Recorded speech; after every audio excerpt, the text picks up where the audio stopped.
आता बघूया कोल्हापूर शहर आणि जिल्ह्यातील काही महत्त्वाच्या बातम्या थोडक्यामध्ये, अर्थात फास्ट न्यूज। रुकडी इथल्या वीर सेवा दल, वीर महिला मंडळ, महावीर तरुण मंडळ आणि आदिनाथ दिगंबर जैन मंदिर ट्रस्ट यांच्या वतीनं रविवारी संध्याकाळी दारू नको दूध प्या हा उपक्रम राबवण्यात आला। 31 डिसेंबरला अनेक जण मद्यप्राशन करून मांसाहार करतात, मात्र व्यसन वाढू नये यासाठी रुकडीमध्ये दारू नको दूध प्या असा संदेश देत गावातील नागरिकांना मसाले दुधाचं वाटप करण्यात आलं। रात्री 12 पर्यंत गावामध्ये भक्तिगीतांचा कार्यक्रम झाला, तर 108 नमोकार महामंत्राचा जप करत कार्यक्रमाची सांगता करण्यात आली। यावेळी रवींद्र डिग्रजे, शांतीनाथ कोगनोळे, सम्मेत चिंचवाडे, मंगल चिंचवाडे, प्रमोद शिराळे यांच्यासह श्रावक श्राविका उपस्थित होत्या। गेल्या 6 वर्षांपासून कोल्हापुरातील 500 पेक्षा अधिक तरुण एकत्रित येत नो शेव नोव्हेंबर मोहीम आखतात। 1 महिना दाढी न करता त्यावर होणारा खर्च वाचवून ते पैसे कॅन्सरग्रस्तांना दिले जातात। यंदाही कोल्हापूर प्रेस क्लबचे अध्यक्ष शीतल धनवडे, उपाध्यक्ष प्रशांत आयरेकर यांच्या हस्ते 3 रुग्णांना प्रत्येकी 10,000 रुपयांची मदत करण्यात आली। गेल्या 6 वर्षात सुमारे 30 रुग्णांना आर्थिक मदत करण्यात आली असून नो शेव नोव्हेंबर योजनेतून कॅन्सरग्रस्त रुग्णांच्या कुटुंबियांना मदत केली जाते।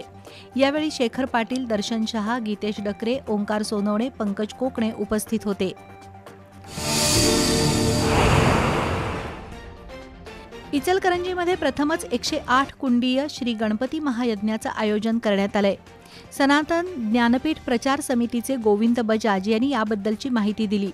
दररोज सकाळी 8 ते दुपारी 3 या वेळेत यज्ञ होणार असून पंडित अक्षय गौड यांचा संगीतमय कार्यक्रम, पंचगंगा दीप महोत्सव, पंचगंगा नदीचा चुंदरी मंगल महोत्सव, भजन, कीर्तन, गणपती महापुराण, योग आणि ज्ञान शिबिर, गोमातेचं पूजन असे विविध कार्यक्रम होणार आहेत। महायज्ञाच्या कालावधीत अनेक साधू महंत उपस्थित राहणार असून महायज्ञासाठी 20,000 विटांचा चौथरा आणि 150 फूट बाय 150 फूट अशी भव्य यज्ञशाळा उभारली जाईल। त्यामध्ये 108 यज्ञकुंड तयार केल्याचं श्री पंचगंगा वरद विनायक भक्त मंडळाचे कार्याध्यक्ष अशोक स्वामी यांनी सांगितलं। सर्व धार्मिक कार्यक्रमात नागरिकांनी सहभागी होण्याचं त्यांनी आवाहन केलं। यावेळी बाळासाहेब जांभळे, द्वारकाधीश सारडा, विनायक मुरदंडे, राजेंद्र बोहरा, हरीश सारडा, श्याम काबरा उपस्थित होते।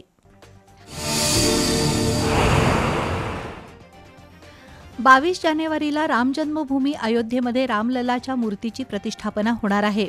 या दिवशी कोल्हापूरमध्ये तमाम हिंदुत्ववाद्यांच्या वतीनं घरोघरी आनंदोत्सव साजरा होणार आहे। या दृष्टीनं खासदार धनंजय महाडिक यांच्या कार्यालयात समस्त हिंदुत्ववाद्यांच्या बैठकीचं आयोजन करण्यात आलं होतं। रामललाच्या प्रतिष्ठापनेनंतर कोल्हापूरमध्ये भव्य शोभायात्रा काढली जाईल।